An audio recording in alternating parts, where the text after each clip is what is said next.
Chief Minister Jagan Mohan Reddy, you've come, you've visited all of these places. How are you seeing it? I should understand one thing. This is a man-made calamity. This is not something what is very unique which has happened now.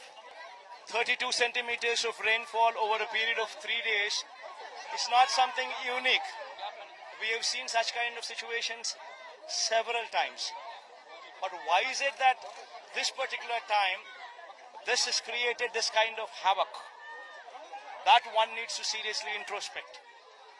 On Wednesday, 28th, there was an alert from IMD that there would be a cyclone which would be coming towards Friday evening,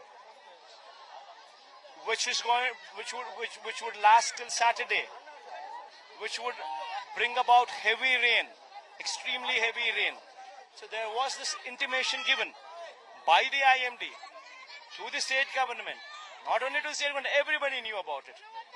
At 28th, it was given. That 28th is a Wednesday. So you had time till Wednesday, Thursday, until Friday evening, till Friday afternoon at least, minimum time you had within your reach. But what did you do? With that alert coming in, what a chief minister should have done, the moment one receives an alert like this from IMD is, you know that there is a cyclone coming. You know that it's going to. You know that it's going to come. It's coming. And also, an alert also spoke about heavy rainfall. Heavy rainfall was also alerted. So what does one do? One should immediately call the irrigation secretary. One should immediately call the revenue secretary. One should immediately call the home secretary, and all of them together in the chief minister's presence, along with the chief secretary, should have taken a review meeting. And the collectors should have been made accountable. And the collectors and all these collectors also should have immediately, after that review meeting, the collectors should have been informed. Special officers to be deputed. But what happened to that meeting? Why didn't that meeting take place? Had that meeting taken place, then you would have known. Everybody knew Srisalem reservoir is full capacity, is stored to the full capacity. Nagarjuna Sagar reservoir is stored to the full capacity. Pulichintal reservoir is also stored to the full capacity. You knew that from upstream states, Maharashtra, Karnataka, and including Telangana, heavy inflows are going to come. You knew that. So once you knew that, that entire Krishna waters drop in Srisalem, then they drop in Nagarjuna Sagar, then they drop in Pulichintala.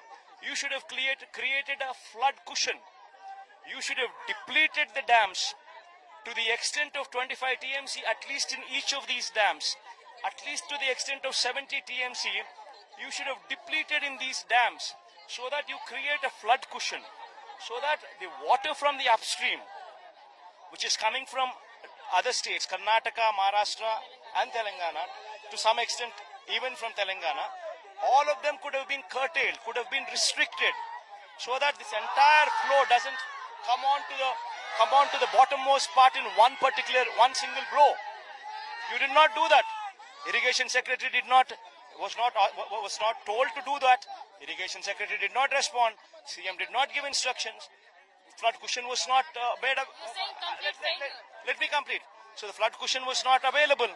Because the flood cushion was not available, waters from upstream, along with the local catchment area, which is from Telangana, after Pulichintala project, that is Munneru and other sub rivers, also joined together, along with the Krishna rivers coming from the top, because there was no flood cushion. Everything was just let go. Everything was just passing off into the Prakasham barrage. So automatically, entire water from Krishna, from the upstream states, along with the local catchment area, little bit of Telangana, beyond Pulichintala, which joined. All this put together translated into 11,30,000 cusecs of water, which was just flowing.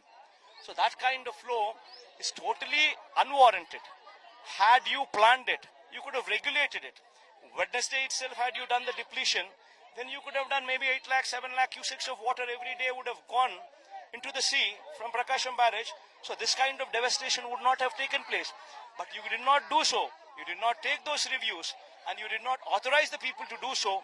And that is the reason for this havoc which actually took place. Worse off, from Budameru, that is beyond Pulichintala, from Budameru, the regulator gates, which is on the Budameru river, the regulator gates, all of them were lifted. Once, and that was lifted when? Saturday after midnight. Why did he lift those regulator gates? Had he not lifted those regulator gates, his own house would have been submerged further. Because the water would have gone into the diversion channel and then into the Polavaram canal and then into the Prakasham barrage and then his house, wherever his house is there, his house is actually in FTL. It is actually in the river basin, which is illegal construction. And there the water level started rising and it would have risen furthermore, which should have been a disaster for his own house. So he wanted to avoid that. So at middle of the night, Budameru regulator gates, on the river Budameru, the regulator gates were also lifted. Middle of the night without giving any notice to anybody. And that water also gushed into Vijayawada city straight. The moment the regulator gates were lifted up. So all this put together actually translated into this havoc what you see. So there were the irrigation secretary did not provide for flood cushion. Revenue secretary did not plan for relief camps. There are no relief camps. No plan, no relief camps. No relief camps. Yeah, talking about 6 lakh people affected.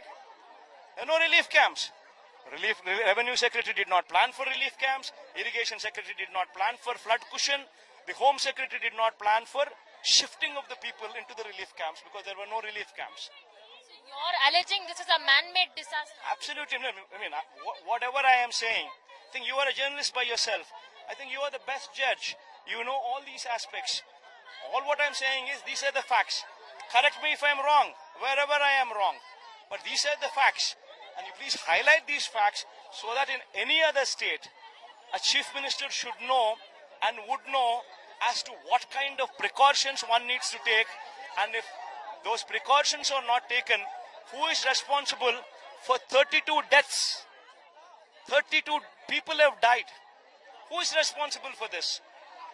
It is the chief minister's lethargic attitude which resulted in this. I think you are a journalist by yourself. Please do the homework, run the story, so that at least in different states, whensoever an alert like this comes, chief minister has a protocol put in place, he knows what to do, and he will take responsibility for the lives of the people that otherwise would be